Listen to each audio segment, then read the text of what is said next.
আজকে আমি বানাবো পৌষ পার্বণের প্রথম দিনে দুধ আজকে। তাই দেখুন দুধটা আমি জাল দিতে বসিয়ে দিয়েছি। দুধটাকে ভালো করে ঘন ঘন করে জাল দিয়ে নিতে হবে। এবার এর মধ্যে আমি বানিয়ে রাখা রেডিমেড আজকে পিঠেগুলোকে আমি অ্যাড করে দেব। দেখুন দিয়ে দিচ্ছি আজকে পিঠেগুলো। আমি মোট 5টা আজকে পিঠে দেব।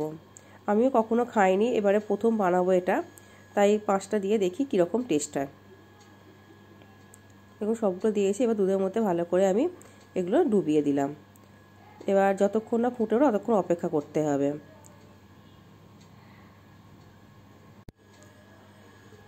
এবার দেখুন দুধটা ভালো করে ফুটে উঠেছে, তো হাতে আজকে পিঠেগুলো এর মধ্যে ভালো করে সেদ্ধ হয়ে গেছে। তো আমি ভালো করে কাছ থেকে দেখাচ্ছি, একটু দেখে নিন। এগুলো ভালোভাবে সেদ্ধ হয়ে গেল দুধের মধ্যে। যেহেতু গরম দুধে দিলে খেজুরগুলো অনেক সময় কেটে যায়, তাই আমি দুধটাকে ঠান্ডা করতে দিয়েছি। অল্প একটু ঠান্ডা হলে তারপর আমি এর সাথে গুড়টা অ্যাড করব। দেখুন ঠান্ডা হয়ে যাওয়ার পর গুড়টা অ্যাড করছি। নালে অনেক সময় দেখবেন গরম দুধের মধ্যে গুড় দিলে দুধটা কীরকম কেটে ছানা ছানা মতো হয়ে যায়।